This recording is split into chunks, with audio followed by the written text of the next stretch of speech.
proselytize, or apostatize.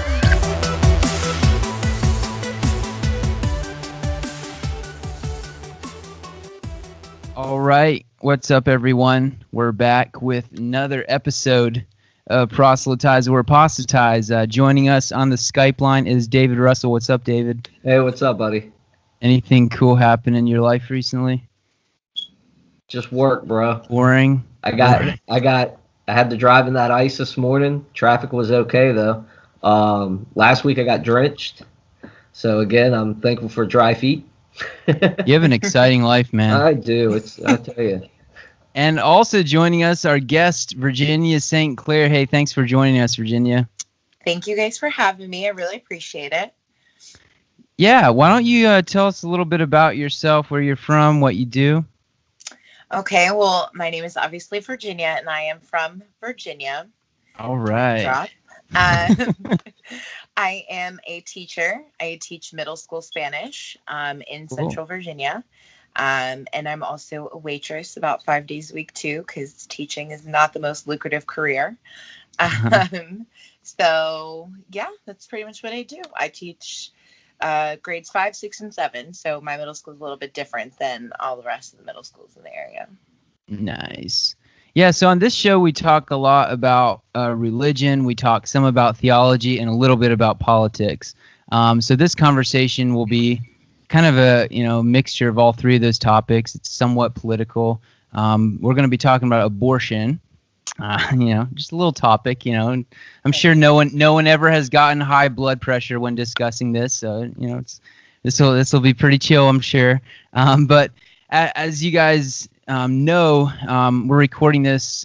What's the date? Like the 30th, or something like that. Sure. And this month, New York legalized abortion pretty much full term under certain conditions. And I hear now Virginia is also considering that. I just saw that today. I don't know a whole lot about that. And my social media feed is just full of people ranting about this, right? And that's actually how I got in touch with Virginia on social media, arguing for more of a pro-choice stance, although I'm not totally sure if you would identify as pro-choice. We'll let you take it from here. Would you call yourself pro-choice, or kind of how would you state your position, Virginia? I would definitely say that I am pro-choice with limitations. I don't think abortion should be used as a form of birth control.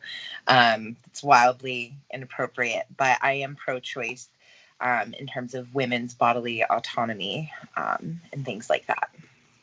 Okay, so would you, up to what point would you say an abortion should be legal?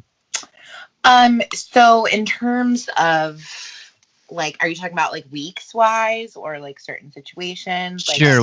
Let's go with time, and then we'll go to situation from there. So I think that it depends for each woman. In the case of New York State, I don't under any circumstances think that we should abort a perfectly healthy 30-some-week-old baby. I think that would be inhumane. But in the case of like New York State and what the state of Virginia is considering, I think that it should be a choice that the woman should have 100%, because there are some genetic conditions that don't show up until later. There are some circumstances that would cause the mother to die or put her life in serious danger should she give birth. So I think every pregnancy is different. Every woman is different. Every situation is different. And I think we need to have laws that allow the woman to make the safest choice for her. Mm-hmm. Okay. Before we get into the weeds on that, how would you identify religiously? Are you a Christian? Are you non-religious? I am extremely religious. I don't think that I would necessarily identify with Christianity only. I love religion. My father's actually a minister. All right. Yeah, and so I went to a lot of his divinity school classes with him when he was in divinity school, and he went up to Vanderbilt, which is very liberal divinity school, if you're not familiar with it. And so I got a lot of varied opinions. Some of his teachers were atheists. Atheist divinity teachers?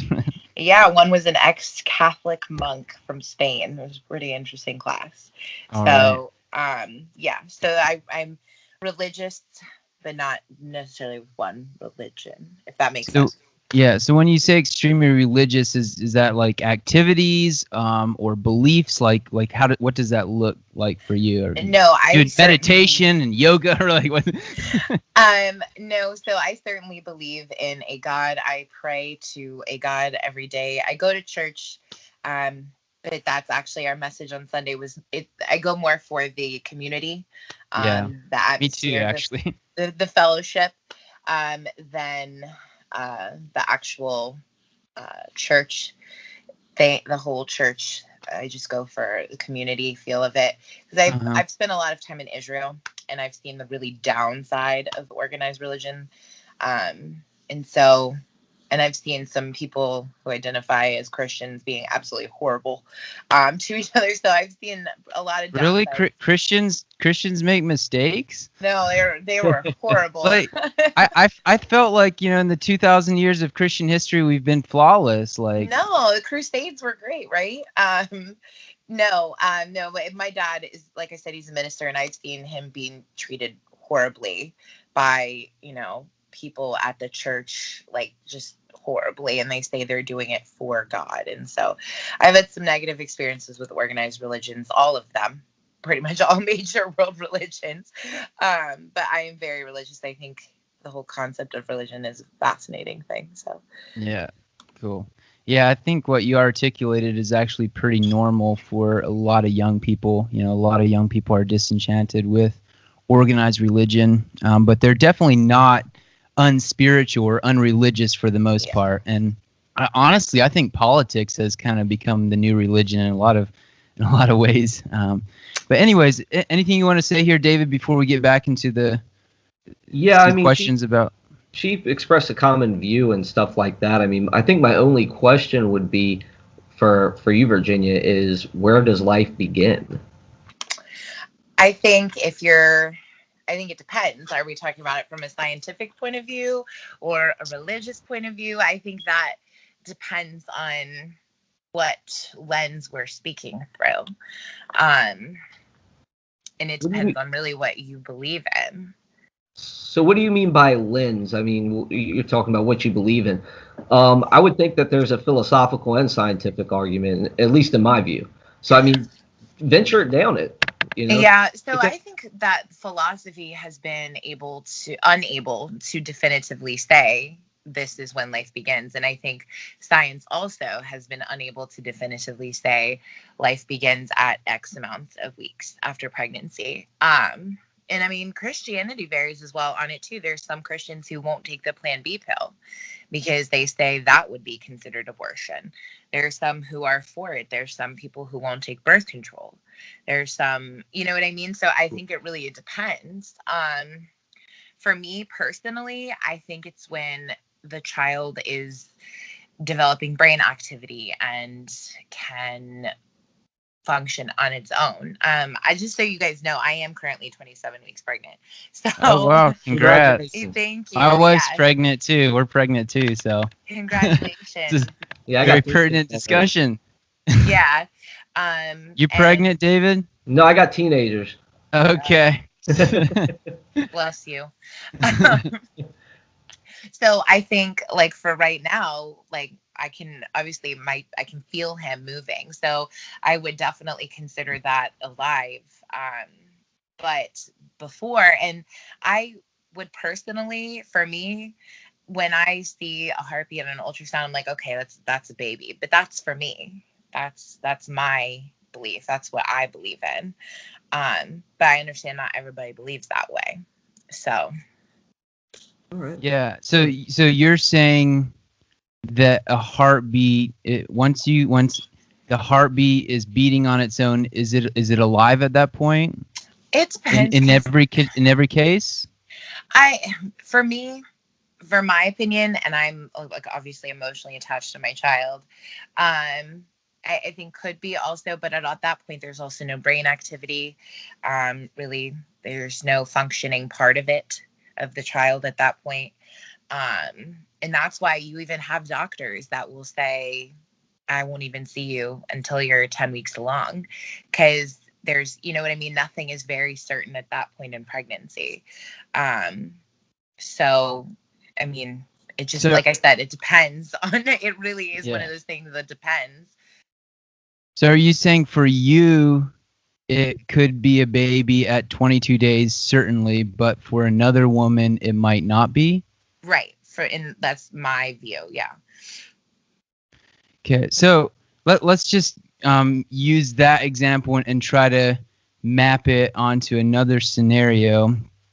What if, to me, I look at an African American, and it very much looks to me like a person. But when David looks at an African American, it looks like property. Do you see where I'm going with this? You're in Charlotte. Come on. I mean, it's either a person or not, right? So I think that's like an apples and oranges comparison, because one of them is a fully formed human being living and breathing on its own with brain activity and, standing on its own 2 feet. It is out of, like, not dependent on, like, physically another person to survive at that point. So I think that's an apples and oranges situation. Let me ask you this question. So for level of dependency or degree of dependency, a guy that's comatose is laying in a bed. He's not fully aware. His brain functions aren't fully aware and conscious. He's not standing on his own 2 feet. Is he considered a person? I think he's considered a person, and I think there's also families that make the choice to pull the plug. And I think that's a choice that the families make, because you have to consider what quality of life you're giving them. I'm also for physician-assisted suicide, dying with dignity. I think, like I said, just because I may believe something, I'm not going to expect everybody else to believe that way. And I think it's very personal. I think it's a choice. It's a decision that needs to be made by families. Like, if we're talking about a comatose person, that's their decision. So I want to come back to the example I gave. The reason I was saying that was because you kind of made the claim that for one person it could be a life, and for another person it could not be a life. And that kind of goes into the whole idea of subjective versus objective truth. And David and I pretty firmly believe in objective truth, and that something like, for instance, 2 + 2 = 4, regardless of whether we agree or disagree to that. And I think you can kind of map that onto any question in life, and especially when it's something as serious of, like, is this being a human being that's alive or not? That's a really important question. And so that's a question that, if there's any question, we should definitely get that one right. And I think there's only one right answer. Like, it doesn't really matter what I think or what anyone else thinks. There's one right answer, in for that question. Do you see what I'm saying with that? Like, I mean, either saying, but a lot of things in life a lot of situations where we would make like that have a black and white answer. But like I said early, science has not been able to agree like exactly where life begins. Neither has philosophy. And like I said, Christianity pretty much hasn't also either. So I think when we're talking about something as black and white as when life begins, I don't think that there's such a black and like, we're talking about something so gray that I don't think it's possible to put black and white situations onto a situation that's been consistently a gray situation since recorded history. I've got a question for you. What's your evidence for why science hasn't, solved this yet? Because there's differing views on it. Is the baby a baby when it has brain activity and can feel pain? Does a heartbeat necessarily make something alive? Like you said, people in vegetative states are pronounced brain dead by doctors, and the doctors will tell you that that's not a person, that is a shell. So, and like I said, people do pull the plug all the time on families. So there are people that say that you'll have people that say if there's a heartbeat, then they'll say that. There are people that say life begins at the moment of conception. I was actually looking up some scholarly articles about it. I still have access, thank God, to UVA's like online journals this week, and they're basically, what I could get from that is there is no answer because people can't agree, because there's no black and white. It just depends on every person, what that person believes in. Well, I'm pretty up and up on this topic, and I've studied it for years. Keith L. Moore and TVN Prasad, they say that a zygote is the very beginning of human life. I don't know what scientist you're reading, but embryology is clear. They say human life, human development begins at fertilization, and that's a settled science, and you'll find no leading embryology textbook to say otherwise. And that's why I was asking that. And Christians do actually confirm conceptions, and just because maybe somebody reads it differently or doesn't mean that's the answer is any different than conception.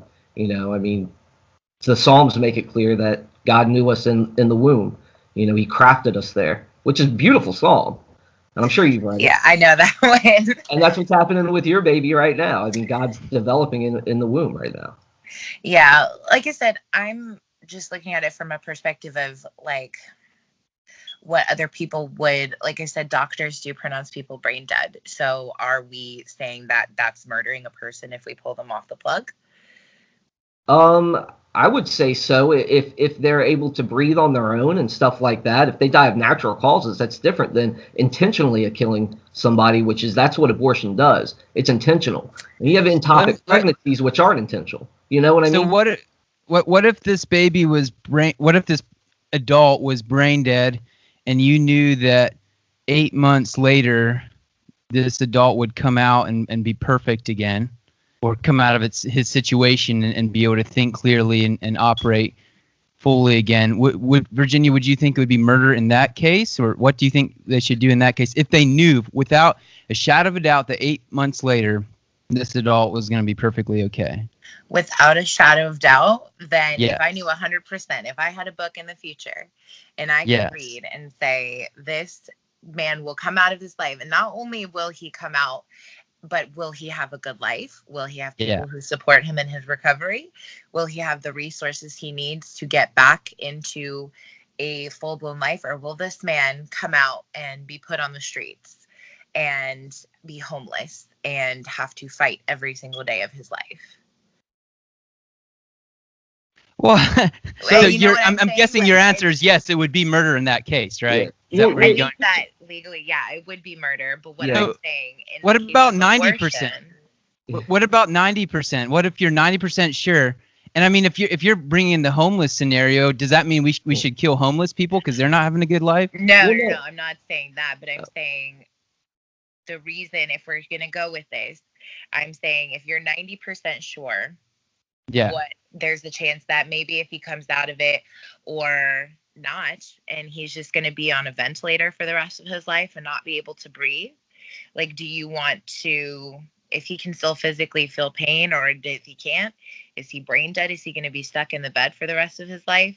I'm not saying I would do it, but what I'm saying is I think that's the choice of the family. Okay. Well, let me fill in all the details of my hypothetical situation. Titus, here. Before you go hypothetical, I like to deal with like facts. And one thing for me is like hardship doesn't give us the right to kill somebody. Just because somebody comes out of a coma and maybe has one leg, and is going to have a hard life the rest of his life, or has a disability, I don't agree that it's okay to kill them just because they're going to have hardship in their life. I mean, we all have hardship in our life, and I don't think that that's a choice that we personally have the choice to make. I think there is a wrong answer and there is a right answer. And, I think it's wrong to take somebody out just because they're going to have a degree of hardship in their life. I don't discriminate against people because of that. And I'm sure Virginia doesn't either. I'm not saying she does, because this is not polemic. This is just a conversation. But go ahead with your hypothetical. I just wanted to add that because that's kind of where I look at the situation. Yeah. I mean, that is kind of the line I was going to go on. But let me fully develop this hypothetical situation so that Virginia can give a response to it. So hypothetical situation, a dude is in a coma, brain dead, okay? We could pull the plug and he wouldn't feel any pain, okay? But the doctors came back with the report. They said 90% chance this guy is going to be able to come out of this and he's going to be perfectly normal. Now, this guy will face all the normal social challenges that anybody does in the 21st century. He's gonna have trouble paying his bills, whatever. He has the same chance at life that anyone else does, maybe even less so. Maybe he's like doesn't have a good job when he comes out of his coma. Sure. In that situation, now let's go the legal route or even the moral route. Is it right to pull the plug on that guy? Would you try to advise a friend not to pull the plug on that? Would you even go so far as to say that the government should keep them from pulling the plug? So, me personally, I wouldn't do it, but I would also respect the decision of individual families to make the choice that's right for them. Even if they knew all that. Even if they knew all that. Family, if an individual, and we also have to take into account the man's bodily autonomy. Does he have an order that says that he doesn't want to be alive in a vegetative state? He had no choice. He had no choice whether to make an order or not. That's what I'm saying. Is it's not even like that's what I'm saying. Situations with like people who are like adults, grown up beings in this world, they do have choices like that. And so I'm saying, yeah, but he went into a coma before he could make that decision. Like you said, I think it's an apples and orange situation, and I think it's a decision that needs to be made between the family and the doctor. That's where we would part ways on that. But to go back to abortion, I've always asked the question: when is it ever okay to intentionally take an innocent human life? Because yeah. In my I'm coming at this from a little bit of a different perspective. I had what's considered a miscarriage when I was.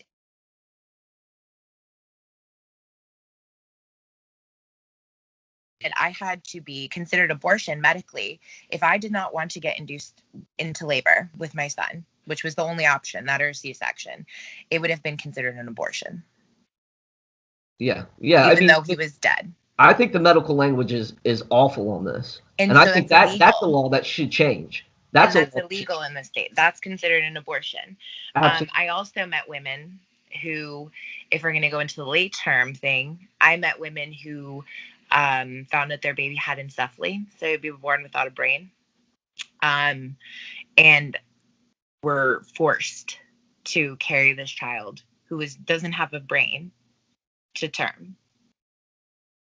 Sure, and they have to go through that. So what I'm saying in terms of that, yes, they would have been intentionally taking his life, but he would not have lived. That it was impossible for the child to live anyway.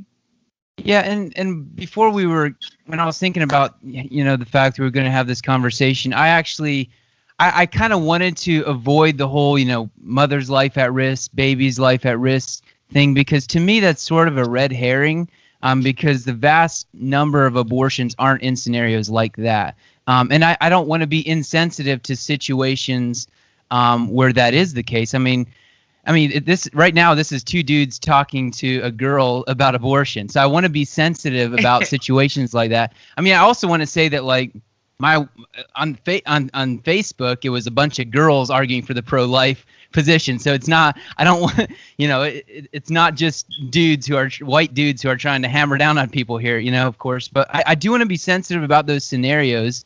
But the vast number of abortions are not situations of rape, incest, or the baby or mother's life at risk. So, that's the conversation that's more important to me is like the majority of the situations where abortions take place. And, I feel like the pro-choice platform is always to try to draw the conversation to a minority of the abortions, when I'm like, okay, we can have that conversation after we conclude whether or not, it's right to kill the baby, when it's not that sort of a situation. So for me, pro-choice. So for me, when I was talking about it on your wife's Facebook, I was talking about those red herrings, because that's not the red herrings, the 1 in a million situations, the most horrible ones, because that's what the law was created for. It was created for situations like that. And it's not saying that women have to do that. And that's the whole thing with being pro-choice, is it's not saying you have to get an abortion. it's not saying that you should get an abortion. I personally, I wouldn't get one. I could not get one. But I also respect that if that's my choice. That's my choice. And it's not my place. And I think being pro-choice is basically saying women have the right to do with their body what they think is correct. And I know a lot of women who've gotten pregnant in horrible situations and have chosen to keep the baby. Has it been the best situation ever? No.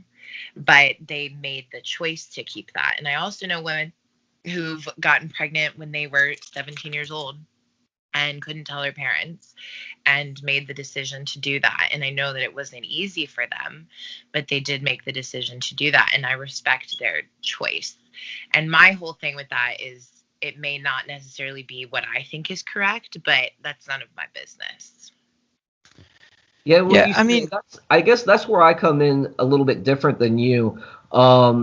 I do believe in women's rights on almost everything, equality to vote and stuff like that. And I just think that there's some things that are right and wrong, and there's some choices that do have consequences, natural consequences. And there are some things, like especially when taking innocent life, I don't think that should be a woman's choice alone, because now you're impeding on the rights of another person. And like the Constitution says, I believe that all men and women are created equal. Or not the Constitution, but the Declaration says all men are created equal. I truly believe that. I believe women are equal as men.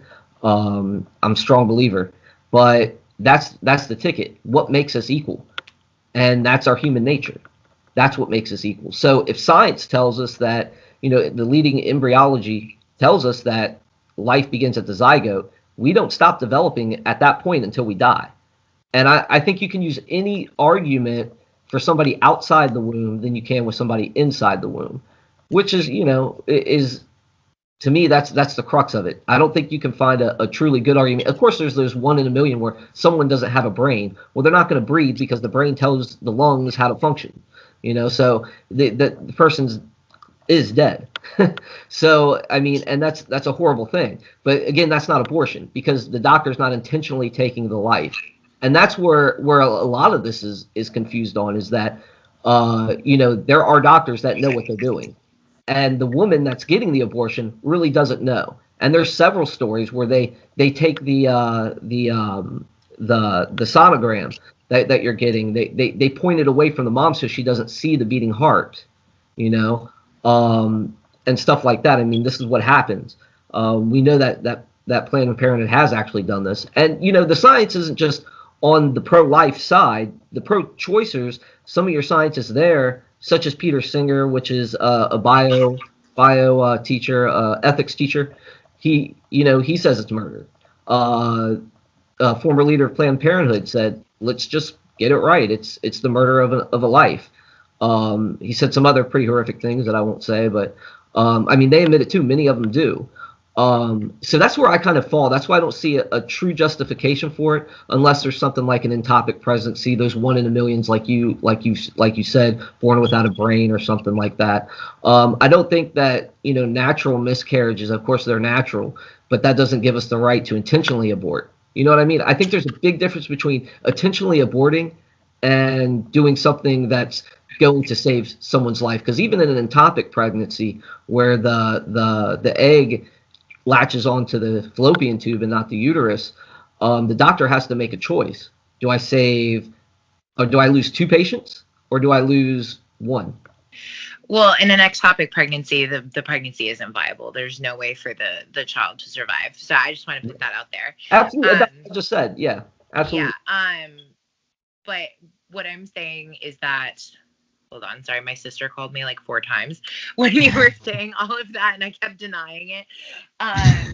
So let me get my thoughts together really quickly. She's 12, and she wants me to take her to get her hair done. Okay, if you need to go, that's fine. No, it's okay. She will be okay. Hold on. What I was gonna say is that I think that it's a choice that the woman has to make and live with. And if that woman has an abortion and then regrets it later, I think that's horrible. but I think it's her choice, and she has to decide for herself whether it's murder. And that's what I said. It's up to the individual person with whatever lens they're coming and looking at this with. Is it murder or not? And that's what I said. So the science, you said, life begins at conception. But some women, you will find women that say, okay, I'm pregnant. My child isn't alive until he has brain activity, or my child's not alive till they can feel pain. And that's what they believe on the issue. There's some women that don't think that their child is a child until they feel it move. But don't you think that, science, if it's settled, that if a human's a human at fertilization, which is what the Britannica of embryology says too, don't you think that's worth noting? Don't you think that those human beings should be protected? I also think, though, that people have different definitions of life. That's why I said some people have doctor-assisted suicide, because what is life to them? You know what I mean? If I'm going to live in pain, is that living or is that existing? Yeah, but and I think that's up to the individual person. And with abortions at an early stage, like I said, doctors, when I went to the doctor, when I first found out I was pregnant, they couldn't see a heartbeat because it was too soon. So with that being said, there's no heartbeat there. You know what I mean? I know women that get abortions before they can even find a heartbeat. They're 4 weeks pregnant. They go. There's no heartbeat. So I mean, the baby, even in that scenario, the baby has its own DNA. It's by what scientists define as an organism as a complex structure of, I'm reading it here, of interdependent elements constituted to carry on the activities of life by separately functioning but mutually dependent organs.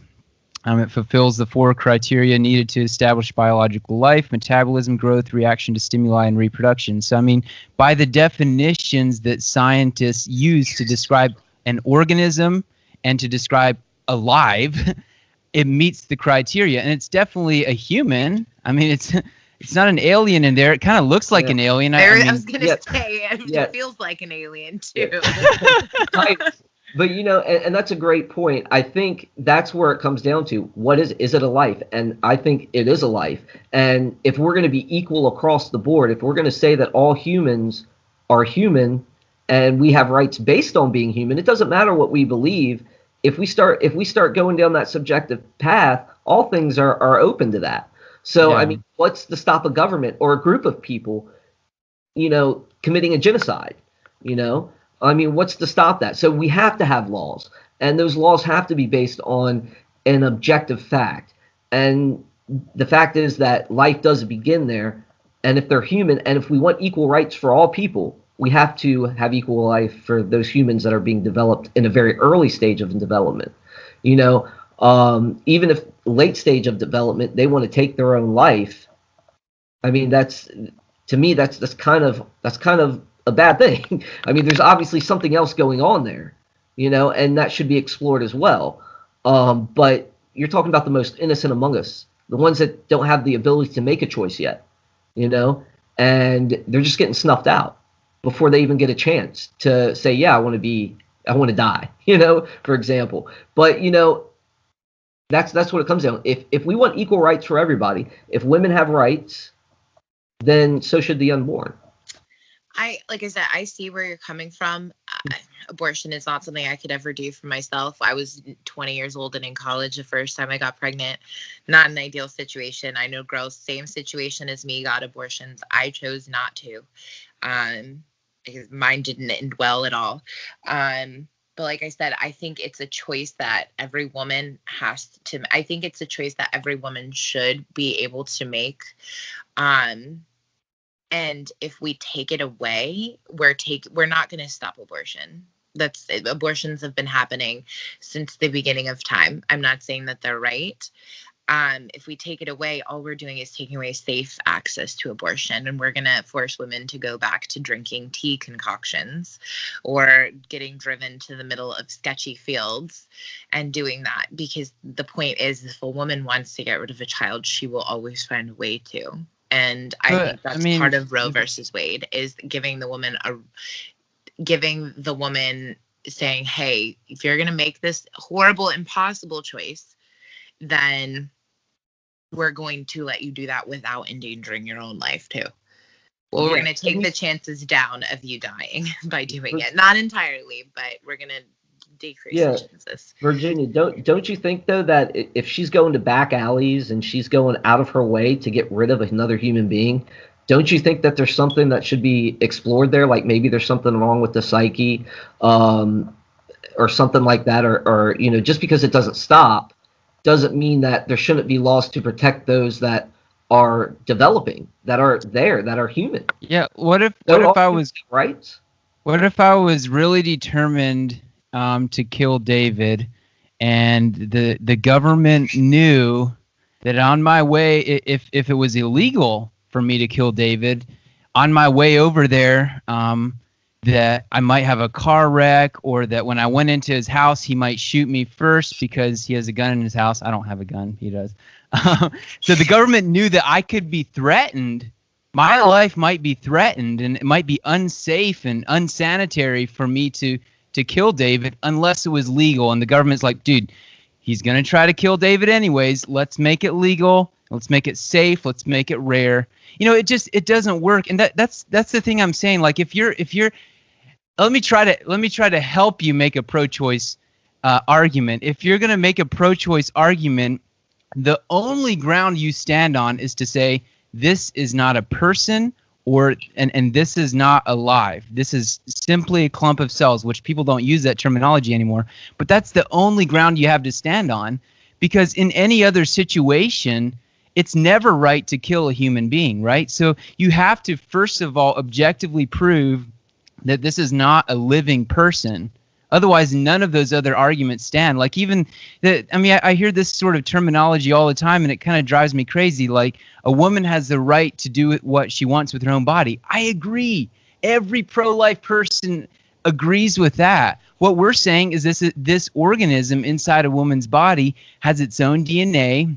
By the definition scientists use to describe living organisms, it is a living organism. So at that point, we're saying it's not part of the woman's body. Like, we believe in women's rights. We believe women should be able to do whatever the heck they want to do with their bodies. But what we're saying is this is a living person, and until it's objectively proven that it's not, none of the other arguments work. So are we reducing women to an incubator? No.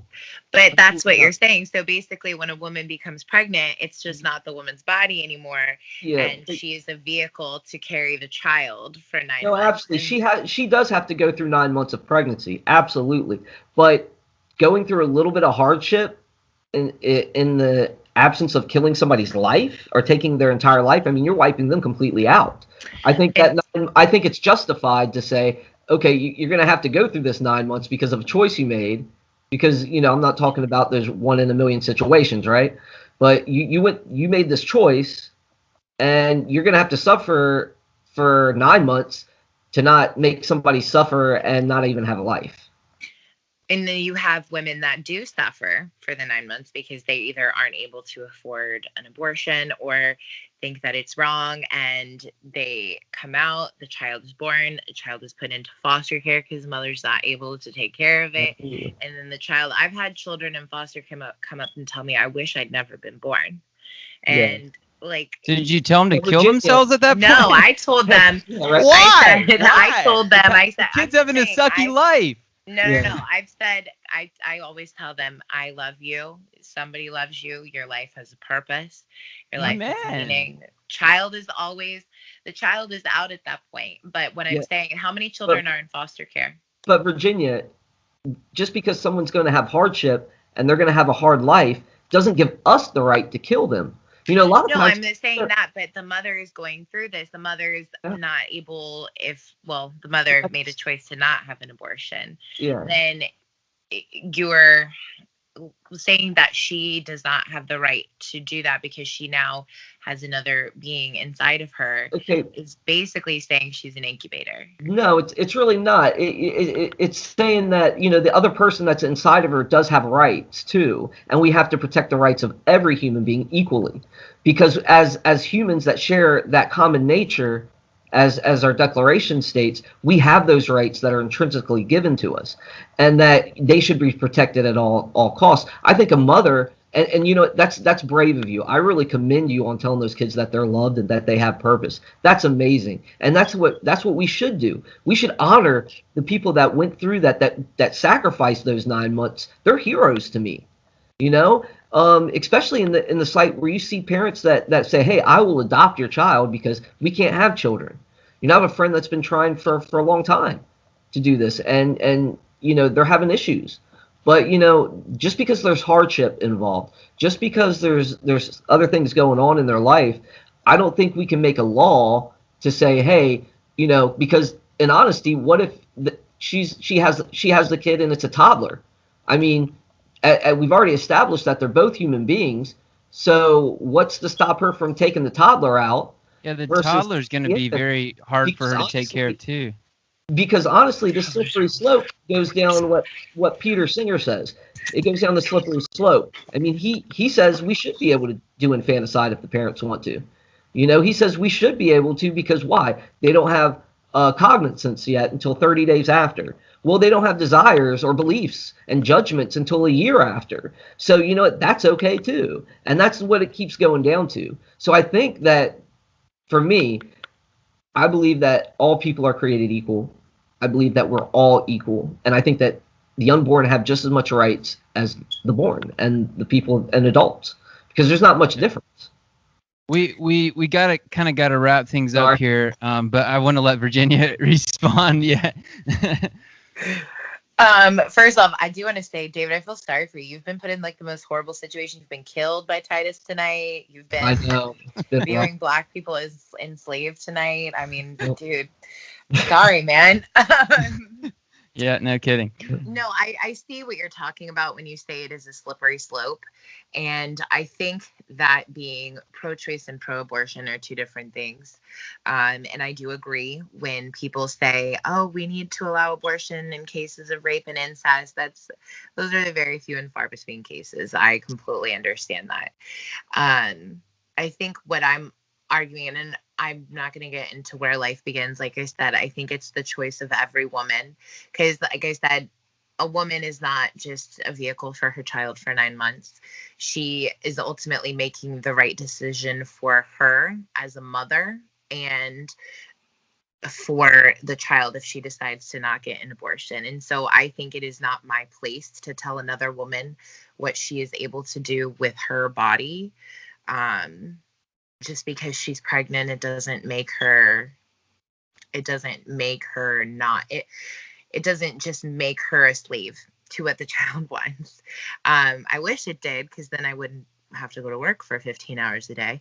But I think we're taking away that a woman still is in control of her own body at that time. And like I said, arguing for the rights of the unborn, like I said, I get that. It's an abortion. It is not a choice I would ever make for myself.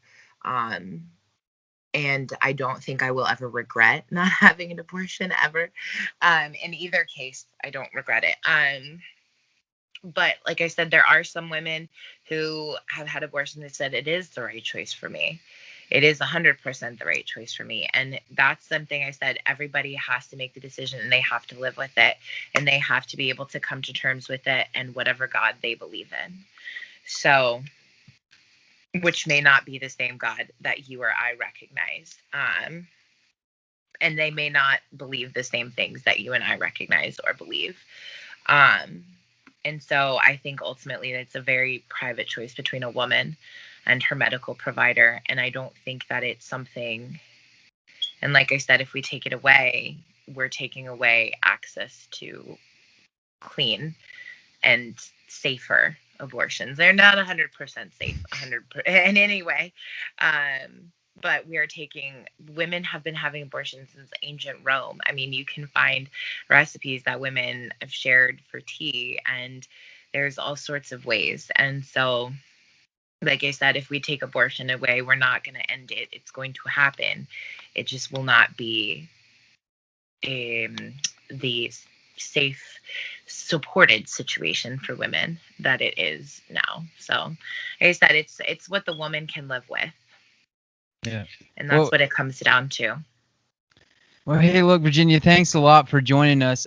As we kind of sign off here, I'm sure David would agree with me in saying that while we do believe the baby is a living human, we also, like I fully understand you talking about, this concept of a woman being an incubator and all the hardships that women do face in pregnancy. So, like, I'm fully supportive of, like, the state and the church and families, really coming around and supporting women in situations like that. And it's not enough to go outside and protest Planned Parenthood. We also need to be in the trenches, really helping with things like foster care and things like that. And I know that's something that everyone always says who's pro-life to, but I mean, that we really do mean that. And I'd love to have you on sometime to talk more about your religious beliefs and something like that. So maybe that'd be a cool conversation to have if you're willing to come back on here again. Yeah, like I said, you guys were great. I enjoyed talking with you. I'm always down to talk religion, man. Cool. I've got like 4 different religious texts behind me right now. So. Cool. Well, we like nerding out about that stuff too. So. Oh yeah, hardcore. All right. Hey, David, any last words within a 20-second parameter? Yeah, just one thing, like I said, congratulations on both of you, actually. Yeah. Like I said, I got teenagers. I do have a 3-year-old too, so he keeps me going. But yeah, I don't think as a civil society we ought to condone the unthinkable. And just like I can't agree that taking an innocent person's life is ever okay. I don't think the state should condone that, especially when the science is settled on that part. What we want to come to believe and stuff like that, that's different. But the facts are there. For me, at least from what I've studied, they're there. I think it's a settled science. But yeah, other than that, I mean, it was great talking to you, Virginia. It was awesome. Thanks for giving us such a great conversation. And that's pretty much it, bud. All right. Hey, you guys take care. Everyone, thanks for listening, and we'll see you next time.